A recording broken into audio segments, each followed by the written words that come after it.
There's no one bullying the president. We are doing our work.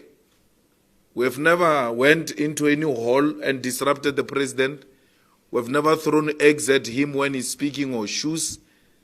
All we did was to write letters, write questions, and we did what it is expected of us. And that's what we have to do. We have never bullied him. But he must know he will never bully us. He's a nobody. He's got no struggle credentials. We owe him nothing. If anything, he's a suspect of being a sellout and a conniver with the apartheid regime. And therefore, he will never bully us. He likes it or not, he's going to account. We are not scared of him. Neither are we scared of all the institutions that are protecting him, including the Oppenheimers. We're not scared of them. The president has violated his oath of office and he has violated the laws of South Africa and the Constitution and is going to account.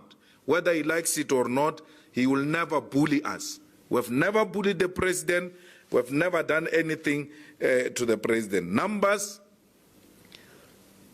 colleagues, I would rather be alone, but be on the side of the truth. Why do you want me to be with the rest? Because I don't have numbers, even when I'm speaking the truth. The truth will always be the truth, whether I've got numbers or I don't have numbers. Do not mobilize us into your lying factions because we don't have numbers. Let us be alone with our truth. Let us see our graves with our truth. Let us die with our conscience intact and not being part of a lie that has become South Africa. So we are not part of a lie. We'll rather lose this motion of no confidence. We'll rather lose the perks that comes with parliament. We'll rather lose our lives. But we'll never lose our souls. We'll die with our souls intact because we're telling the truth. The president was caught with moralo, stolen money. And when we grow up, we were told, and the president, that is the truth. So why do you want to tell us the numbers?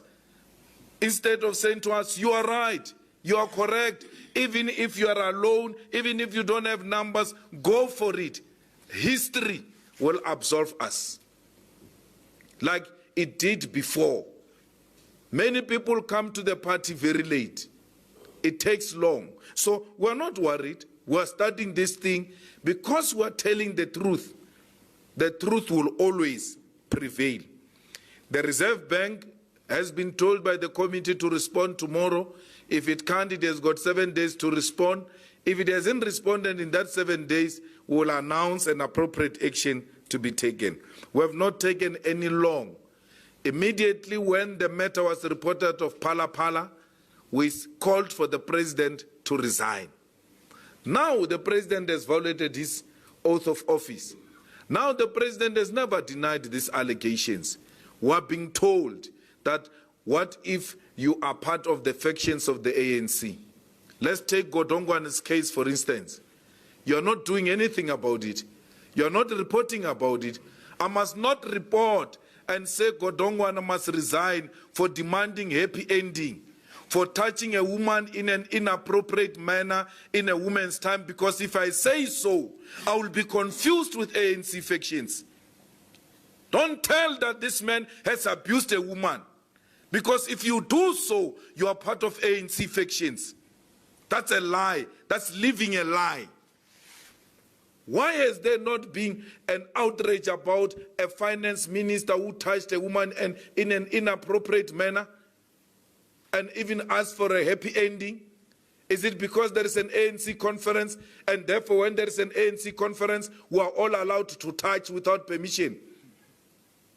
What type of sick society have we become?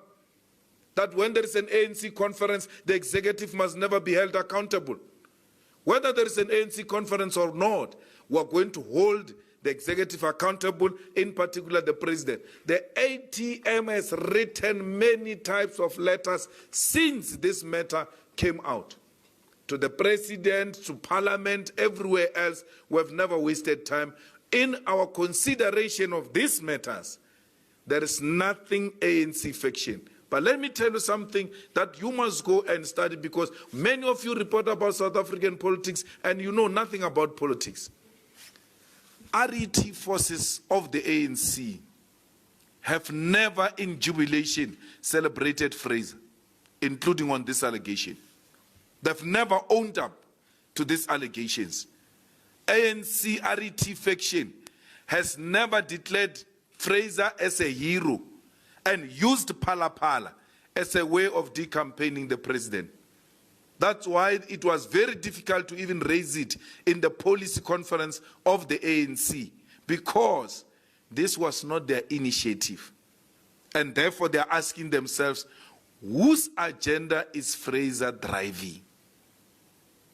The answer is, Fraser is with President Mbeki in the unseating of President Ramaphosa, because President Mbeki says he's still disgruntled with unfinishing the term. What do you call it, Floyd? The Mahabane? Zeter Mahabane, yeah. Mahabane, who led the ANC, left before and came back to lead the ANC again. Mbeki is longing for Mahabane situation again. And therefore, there's an allegation that Fraser is actually working with Mbeki and not the RET forces. Go and read the mood, the attitude, the demeanor, the body language of RET forces when it comes to Fraser. They've never made Fraser their champion or Phala their scoring point, because this is not part of what they are. Before you talk factions, do political analysis, the balance of forces, the simple reading of dialectical materialism by Lenin, the law of dialectics. You'll understand politics all the time, and you'll know where we are.